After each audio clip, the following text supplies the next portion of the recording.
The notary journal arrived at my desk, sealed in an evidence bag, with a chain of custody tag, and on page 11, written in a stranger's careful hand, was the address of the house where I learned to read. My name is Maren. I'm 36. I'm a special agent with the Naval Criminal Investigative Service, and my specialty is question documents, which is a formal way of saying I spend my working life proving that a signature belonged to someone who never touched the pen. So when I saw my mother's name in that journal, listed as the principal on a general durable power of attorney, executed on a February afternoon while she was living in a locked memory care wing 41 miles away, I should have reacted like a daughter. I should have called somebody. I didn't. I opened a new document, typed the entry number, and wrote a single line to my supervisor requesting immediate recusal. Then I went to the break room and stood in front of the coffee machine for the length of 1 cup. My stepsister thought that file was buried inside somebody else's crime, in a stack of 406 unrelated entries, in a case that had nothing to do with our family. She hadn't counted on the fact that the government pays me to read stacks. Before I tell you what was on the recording attached to that entry, tell me, what time is it where you are right now, and where are you watching from? I always wonder how far a story like this travels. Welcome back to Karma's Keeper, where the person nobody bothered to lie to carefully is always the one who ends up holding the proof. If you've ever been treated like the family's absent one while your money quietly held the roof up, this one is for you. Drop a comment and be sure to subscribe. But let me take you back 24 years, to a kitchen table in Suffolk, Virginia, and a woman teaching her daughter how to make a capital F. My mother taught 4th grade for 29 years, and she believed handwriting was a form of manners.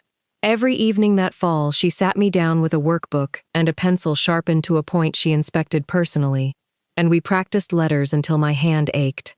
I was 7. The house smelled like roasted peanuts most of the year, because the plant was close enough that the wind decided what our street smelled like. We got stuck on the capital F. Mine kept collapsing. Hers, when she demonstrated, had a strange flaw. The upper loop never quite came around and met itself. It stopped about a millimeter short, every single time, like a door left cracked. I pointed it out with the tactlessness available only to a 2nd grader. Yours is wrong, I said. She looked at it for a moment. Mine never closes, she told me. I learned it wrong in 1961, and by the time anybody noticed, it was mine. Yours can close. Don't inherit my mistakes.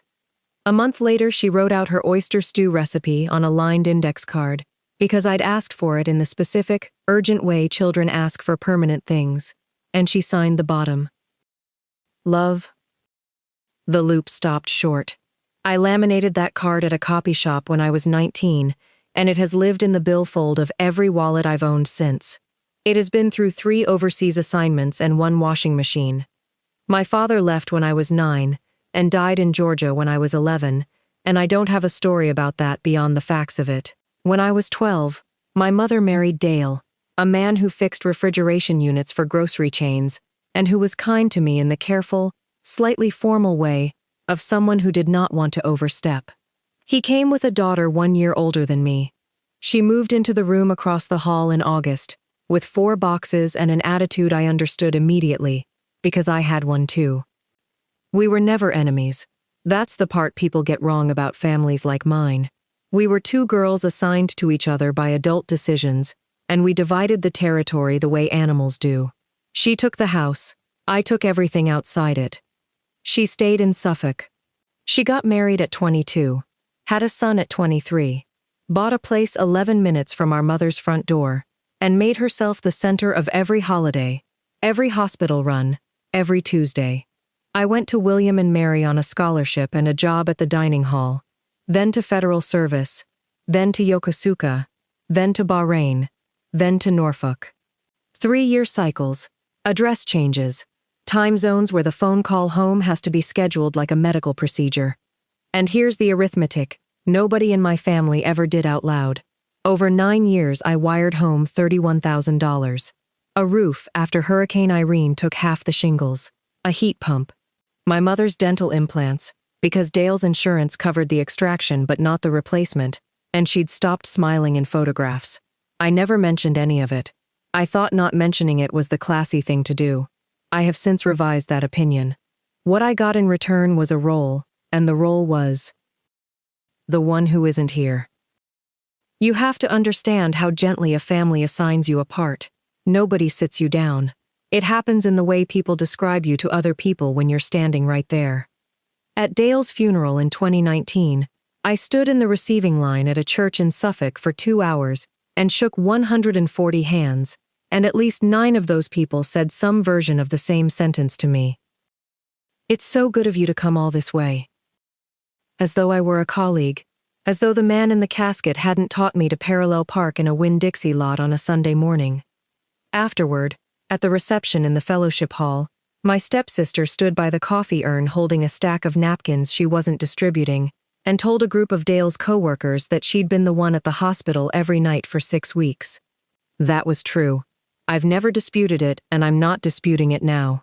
What she left out was that I'd been the one who called the hospice social worker, found the bed, and paid the difference the insurance wouldn't cover, and that I'd done all of it at 2 in the morning Bahrain time between shifts.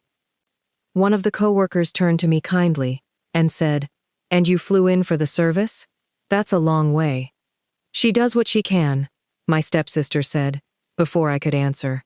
"Warm as a blanket. It's different when you're not local." That's the whole architecture, right there, in 8 words. Not a lie, just a frame with somebody else's picture in it. 3 Christmases later, after our mother started forgetting the names of streets she'd driven for 40 years, I asked to see the account statements. Not accusatory. I was in Norfolk by then, home for 4 days, sitting at that same kitchen island with a cup of coffee going cold. "I'd just like to see the last year," I said. "Both accounts. So I know where we are." She was loading the dishwasher. She didn't stop. "You want me to?" "Account." "To you," she said. "I want to know what the numbers are." That's what I said. She never sent them. And I let it go, because I was flying out on a Tuesday, and because a part of me still believed that pushing would make me the person she'd already spent a decade describing. At my mother's 70th birthday, I flew 14 hours from Manama, changed in an airport bathroom in Frankfurt, and walked into a rented room at a seafood place on the river, carrying a framed photograph I'd had restored. My mother at 24, standing in front of her first classroom. People made a fuss. My stepsister watched the fuss happen, and when the noise settled, she leaned over with a paper plate in her hand and said, in the friendliest voice in the world, "Not everything's an audition, Maren. You don't have to make an impression every time you walk in a room." I laughed. That's the thing that still bothers me. I laughed, and I passed her the cake knife. 6 years later, Dale was gone, and my mother started calling me by my aunt's name. The diagnosis came in stages, the way they do.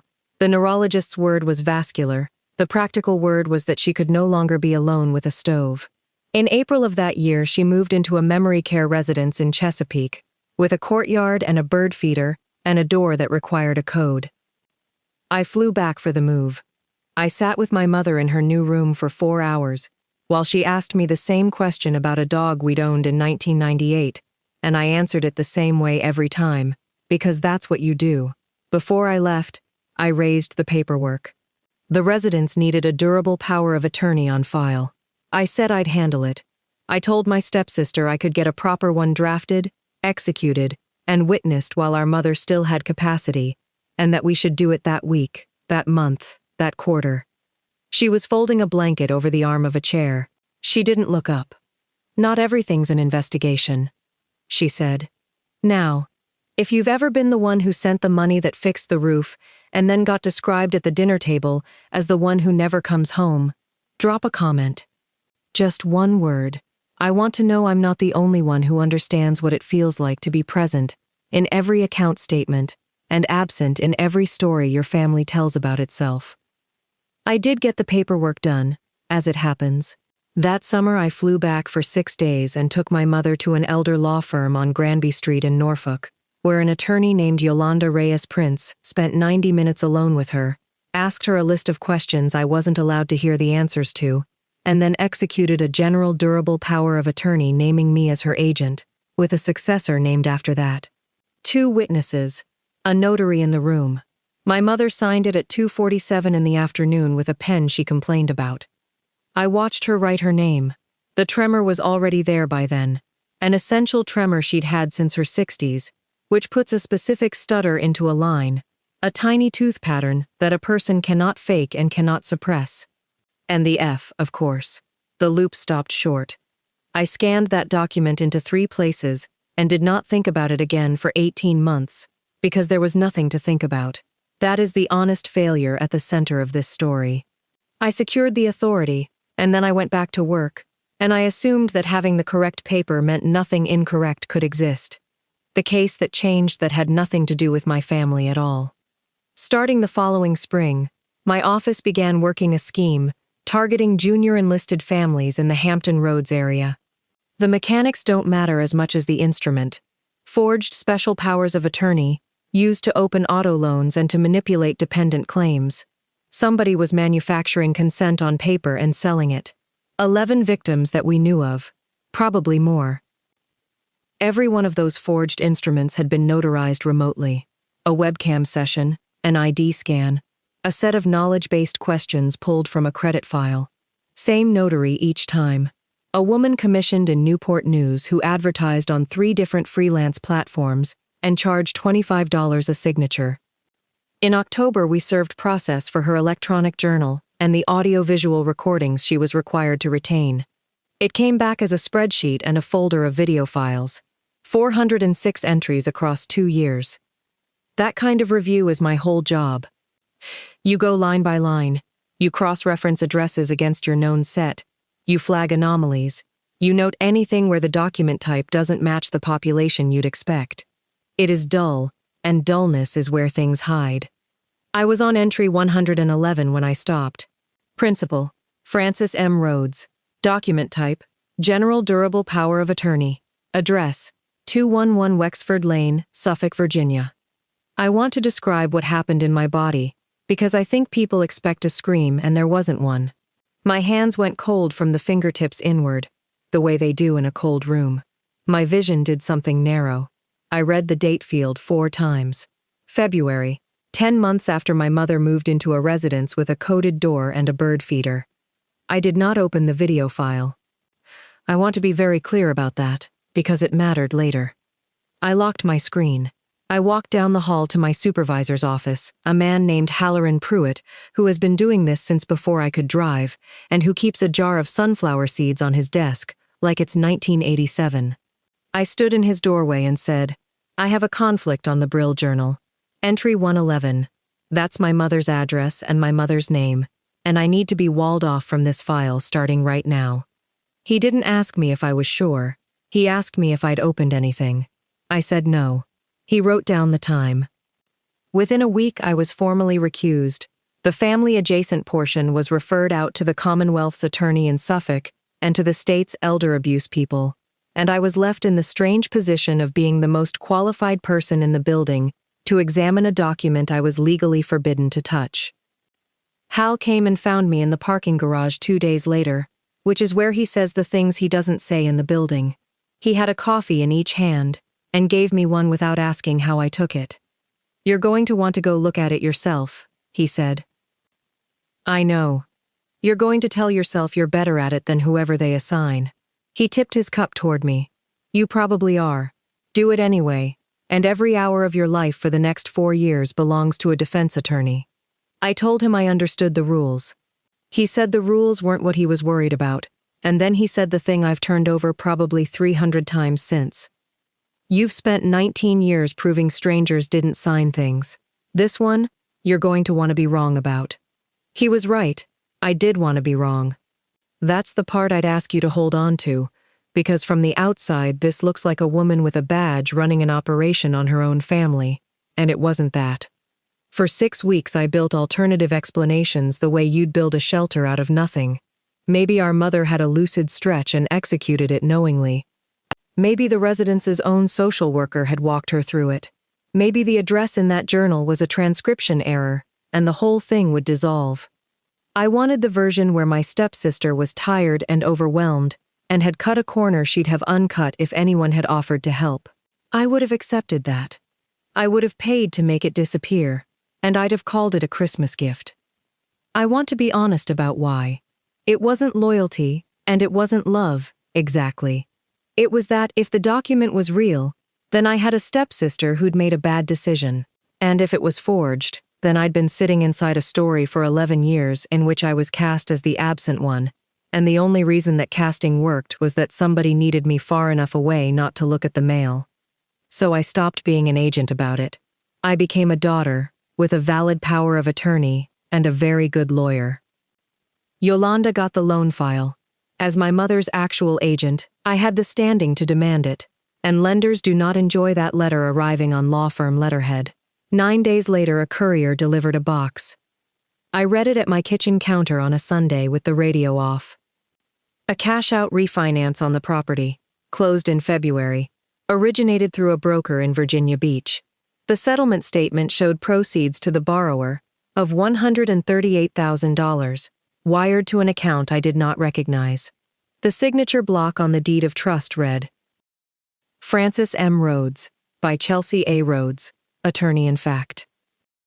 And attached to it, as a supporting exhibit, was a general durable power of attorney, dated the previous February, naming my stepsister as agent, bearing my mother's purported signature. I put on my reading glasses and turned the desk lamp so the light came across the page at a low angle instead of straight down. That's a thing we do. Straight light shows you ink. Raking light shows you pressure.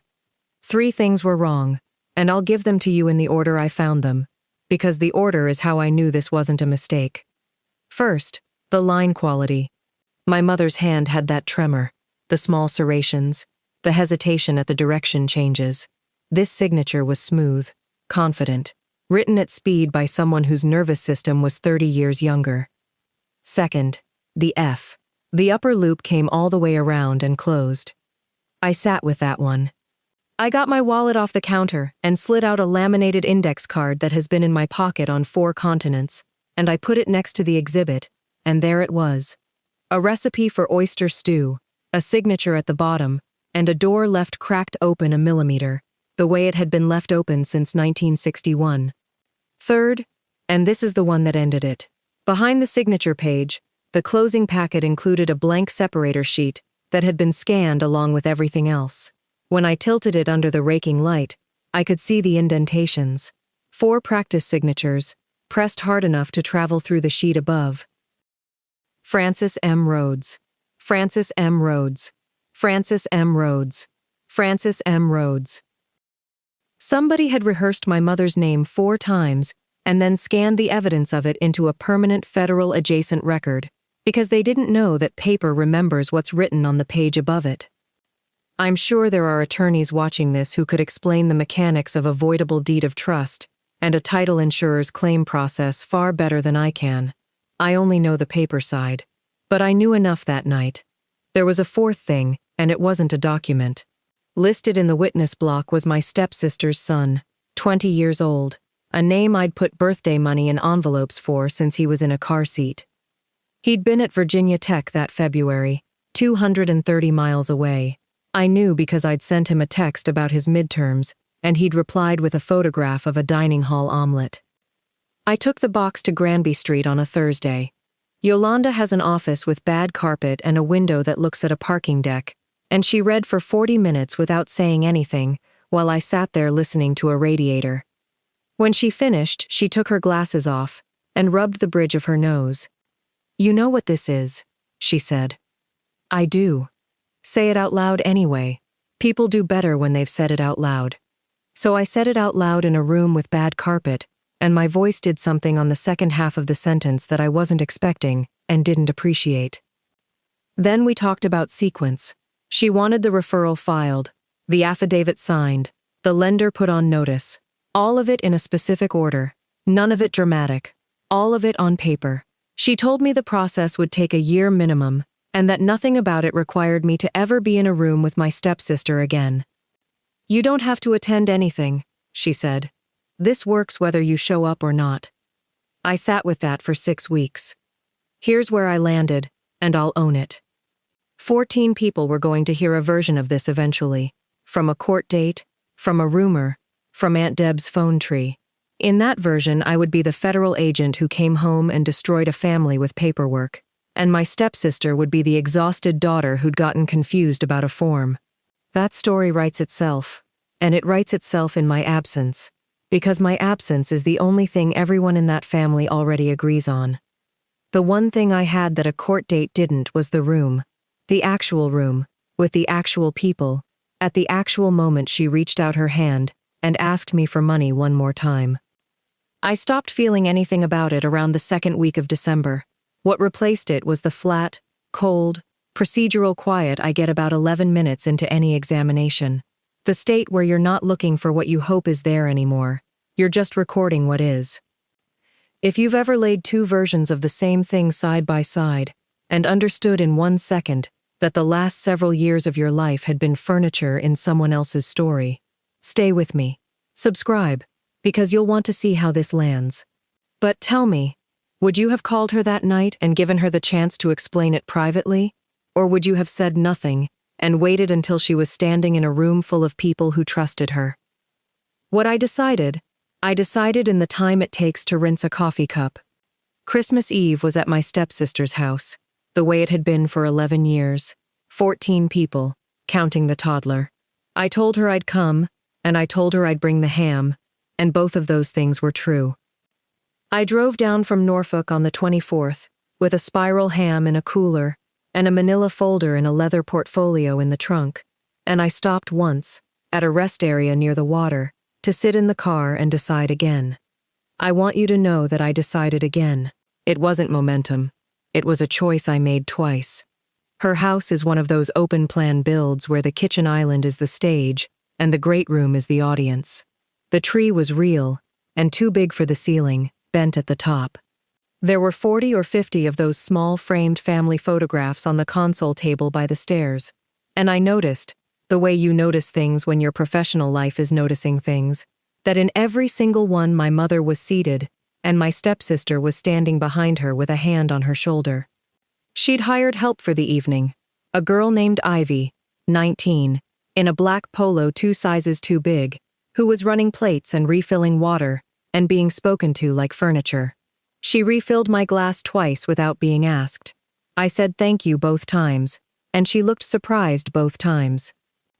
Aunt Deb did what Aunt Deb does. She found me by the deviled eggs and said it must be so nice for me to finally see everybody, and wasn't it something how my stepsister just handled everything, day in and day out, no complaints. My cousin Craig asked if the Navy was letting me travel, and when I explained, for perhaps the 9th Christmas in a row, that I'm a civilian agent, he said, right, the paperwork side. My mother wasn't there. She'd had a hard week, and the residents had advised against it. Nobody mentioned that until I asked.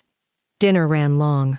Around 8:30, before dessert, my stepsister tapped a fork against a glass, and the room went obediently quiet, and she started talking about how hard the year had been. She talked about the drive to Chesapeake. She talked about the cost of memory care. She used the phrase, what they charge you to keep somebody safe, which is a good phrase, and I noted that it was a good phrase. She said she'd been carrying it alone. She said she'd drained things she couldn't get back. Then she looked directly at me, in front of 13 people, and made her ask out loud.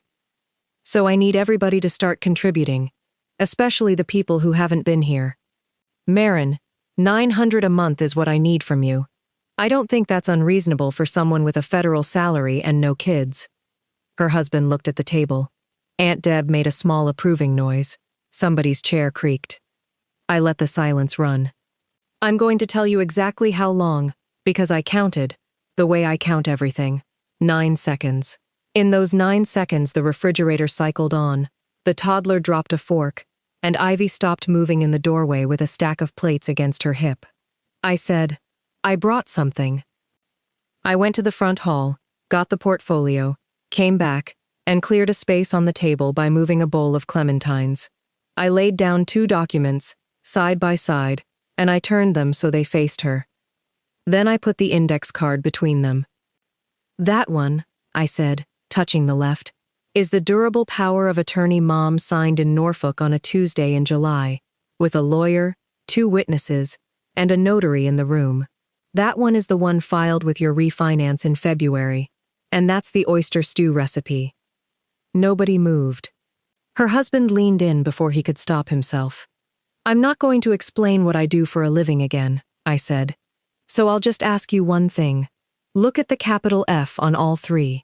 2 of them stop short. 1 of them closes. Can you tell everybody which one closes, and why? I have watched a lot of people's faces at the exact moment the floor goes. It's not dramatic. The smile stays up about a second longer than the eyes do, like a sign left on after the store's closed. Her face didn't drain of color so much as go still, the way a screen goes still when a video buffers. Those are both hers, she said. One of them was executed while she was in a locked residence with a coded door, I said. The notary was remote.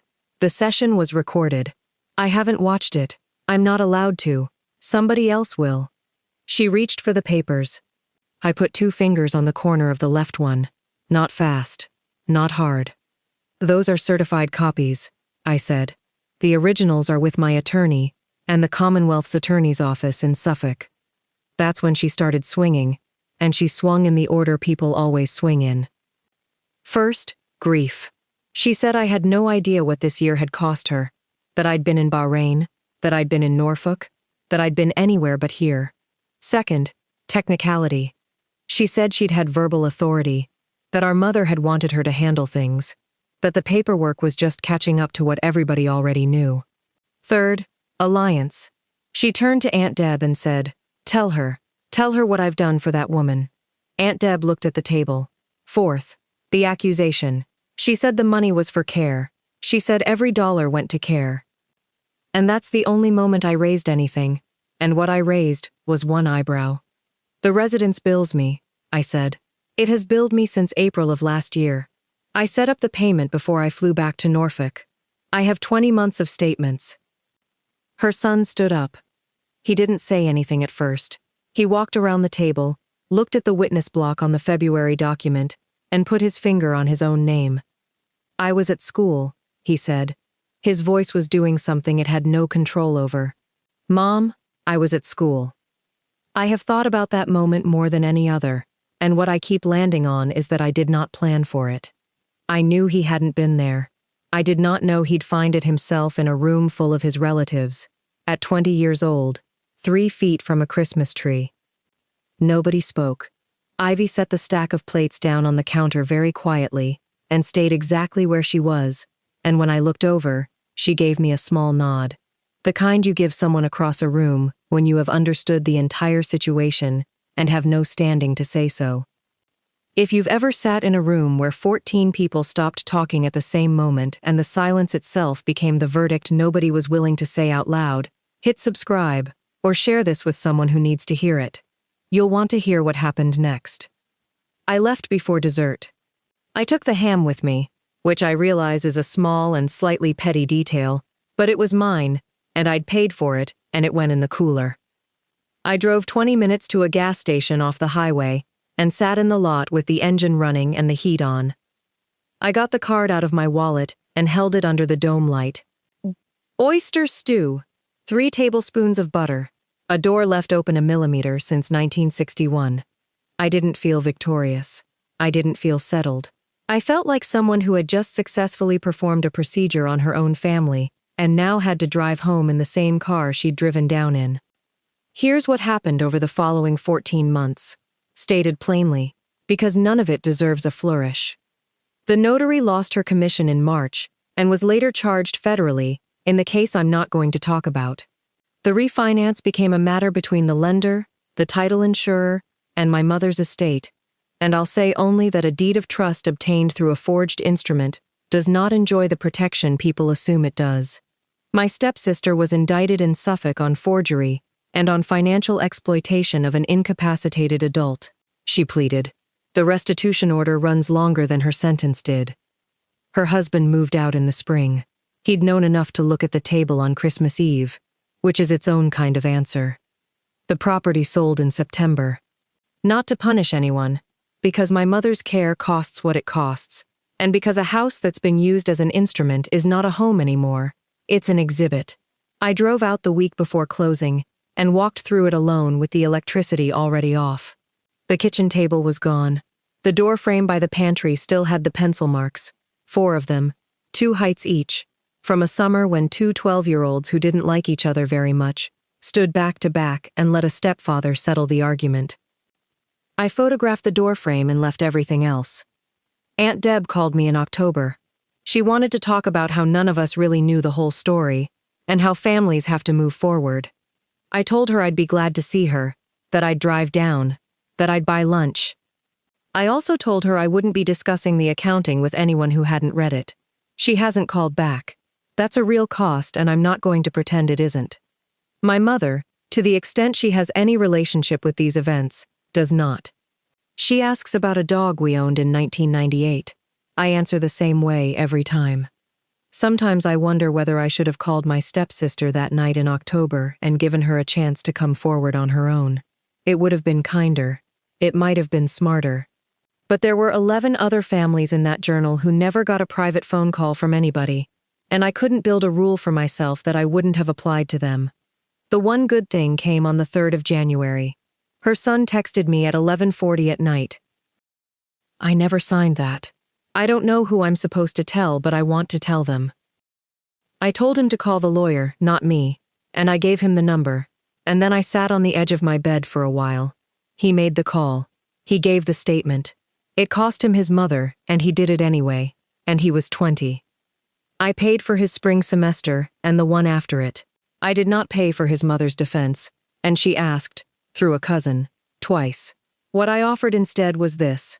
I told her that if she cooperated fully with the restitution accounting, I would say so, on the record, to anyone who asked. I meant it, and I did it. That is the entire extent of what I had to give, and I'm at peace with the size of it. I still don't know what my mother understood that February afternoon, sitting in a recliner in front of a webcam, while someone off-camera answered questions in her name. I've thought about it. I'll probably always think about it. I've made a decision not to watch that recording, ever.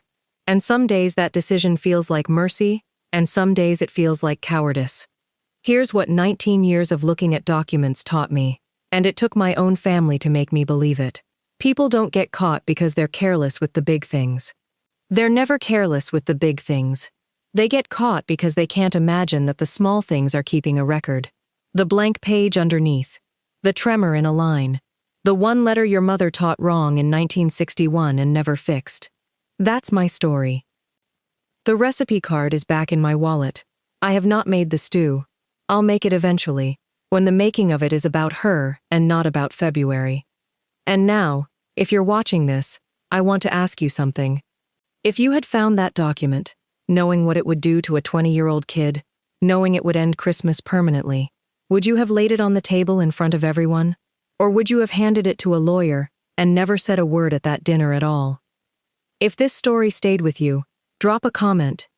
Tell me one word, impression, because that's what I want every person watching this to understand. She spent 24 years telling me I was always trying to make one, and in the end, the thing that told the truth was a mark somebody pressed too hard on a page they thought was blank. This story is fictional, created for dramatic entertainment, education, and reflection. But the lesson underneath it is real. The people who love you leave marks you can't see until you hold them up to the light at the right angle, and so do the people who don't.